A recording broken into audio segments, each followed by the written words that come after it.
Intégral Bourse. Grégoire Favet, Sébastien Coinon sur BFM Business. Allez, comme promis, on parle ISR. On est avec Frédéric Vuillot qui suit de très très près ce secteur et qui vient nous voir et on vous en remercie très régulièrement dans Intégral Bourse. Frédéric, bonjour. Bonjour Sébastien. Président fondateur de l'agence Mediatico, agence économique, on va le dire, qui suit l'information sur l'économie en mutation. Et oui, c'est vrai qu'elle bouge beaucoup actuellement. Beaucoup de choses qui changent. En particulier effectivement le secteur des placements financiers. Donc on parle d'ISR. On parle d'investissement socialement responsable très régulièrement, c'est vrai, l'après-midi avec vous, Frédéric. On s'intéresse aujourd'hui à la gestion indicielle. Pourquoi et comment d'ailleurs on peut conjuguer ces deux éléments, investissement socialement responsable et ISR. On a sous les yeux là une étude récente signée Novetic. Absolument, qui a été présentée pas plus tard qu'hier matin. Alors la gestion indicielle, bon, on rappelle juste en deux. On peut le rappeler. Il s'agit simplement de faire en sorte que son placement financier suive rigoureusement la performance d'un indice boursier. Donc on est vraiment sur une réplication d'un indice, sur une réplication mathématique. Oui, voilà, c'est pas un benchmark, c'est vraiment. Absolument pas. Le CAC fait 10, je veux faire 10. Donc voilà, on est dans des algorithmes logiciels qui font exactement la même chose que l'indice. Alors cette gestion indicielle, en fait, elle se développe. Elle représente aujourd'hui dans le monde à peu près 15-20% de la gestion d'actifs dans le monde.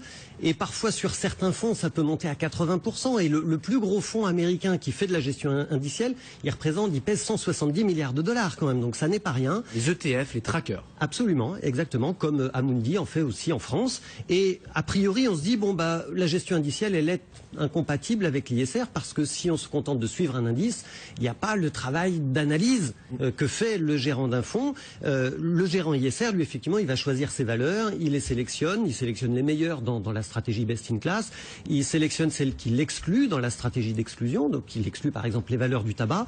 Et l'enjeu, c'est de savoir, pour Novetic en tous les cas, c'était de savoir si cette gestion indicielle, elle peut devenir plus responsable. Est-ce qu'elle peut intégrer les critères ESG, environnementaux, sociaux, de gouvernance, qui sont les critères clés de l'investissement socialement responsable. C'est donc, Frédéric, le premier renseignement de l'étude de Novetic. Oui, c'est compatible. On peut faire de l'ISR, appliquer les critères ESG que vous venez de rappeler, en appliquant la gestion indicielle classique. On peut le faire, contrairement à ce qu'on pourrait croire a priori, et Novetic a tordu le cou à 3 idées reçues. D'abord, il y a un argument qui dit que la gestion indicielle, en fait, ne permet pas d'exclure des titres controversés. Eh ben, l'étude de Novetic dit, c'est faux, il y a une quarantaine, 38 en réalité, 38 institutionnels en Europe qui déjà excluent certaines valeurs de leur gestion indicielle. Deuxième idée reçue, il y a ceux qui disent que l'engagement dans l'investissement socialement responsable passe par le positionnement du gérant qui vote à l'Assemblée générale des entreprises qu'il a en portefeuille. Eh bien, l'étude vise qu'en réalité, il n'y a que 6% des gérants qui votent lors de ces assemblées générales, alors qu'on en a par exemple 26% qui excluent les armes controversées de leur portefeuille. Donc on voit bien qu'il y a une autre stratégie active qui ne passe pas forcément par le vote en Assemblée générale. Et puis, troisième idée reçue, il y a ceux qui regrettent l'absence d'un indice ISR de référence sur le marché. Ils disent, bah oui, moi je voudrais bien faire de la gestion indicielle ISR, sauf que j'ai pas d'indice de référence. Novetic répond tout simplement qu'aujourd'hui, les gérants sont en train de créer leurs propres indices à la demande, pour répondre à la demande des clients, et que parfois ce sont ces indices-là qui commencent à devenir des indices de référence. Donc en fait, l'idée de Novetic, c'est de dire, faisons entrer les critères ESG dans la gestion indicielle, et on pourra comme ça peser davantage sur la stratégie des entreprises. Quand vous dites exclusion, je rappelle juste, c'est qu'effectivement, si on est sur des indices dits développement durable, on peut exclure, oui, les armes ou, j'en sais rien moi, le nucléaire, d'emblée. Du coup, on regarde même pas. Effectivement, l'huile de palme, il y a toute une série de secteurs qu'on peut exclure. Bon. En conclusion, Frédéric, est-ce qu'il y a des institutionnels français là qui arrivent à conjuguer les deux et à faire aujourd'hui, en 2014, de la gestion dite indicielle, mais aussi investissement socialement responsable? Eh bien oui. Alors, on a parlé par exemple de l'ERAFP, c'est le fonds de pension de la fonction publique, qui pèse quand même 15 milliards d'euros et qui fait 100% de sa gestion en ISR. Eh bien, l'ERAFP a décidé de s'appuyer pour sa gestion indicielle ISR sur l'expertise de l'agence de notation Vigeo. Je vous rappelle que l'an dernier, Vigeo a mis en place 7 indices ISR.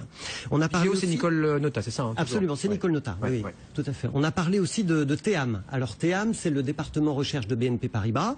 TEAM qui pèse 40 milliards d'euros d'actifs sous gestion et qui a voulu, par exemple, exclure les armes à sous-munitions de sa gestion indicielle. comment faire? Théam a décidé en fait d'utiliser, de répliquer un indice, l'indice MSCI qui exclut les armes controversées. Et Théam est le premier acteur institutionnel en France à le faire. Alors cela dit, petite parenthèse, le FIR, le Forum pour l'investissement responsable, est assez sévère avec cette façon de concevoir les choses, parce qu'il dit oui, mais exclure les armes à sous-munitions, de toute façon c'est interdit par la loi. Donc si l'ISR consiste simplement à se conformer à la loi, c'est plus vraiment de l'ISR. Donc là on a un petit débat en interne dans le milieu de l'ISR. Enfin, on n'a pas parlé d'Amundi. Amundi qui quand même pèse 780 milliards d'euros d'actifs. C'est le premier gestionnaire d'actifs en Europe. Ouais. On n'a pas parlé d'Amundi. Pourtant, Amundi fait de la gestion indicielle. Amundi fait de la gestion ISR. Il ne fait pas les deux en même temps. Mais imaginez ce que ça pourrait donner si des gros gestionnaires comme ça pouvaient mêler les deux à la fois. Imaginez l'impact que ça aurait sur la stratégie des entreprises si on arrivait à faire entrer ces critères ESG dans la gestion indicielle. Avec toutefois une question qui demeure derrière, c'est si l'ISR s'élargit de façon considérable, est-ce qu'il ne va pas perdre un petit peu de son âme? Est-ce qu'il va rester toujours aussi exigeant?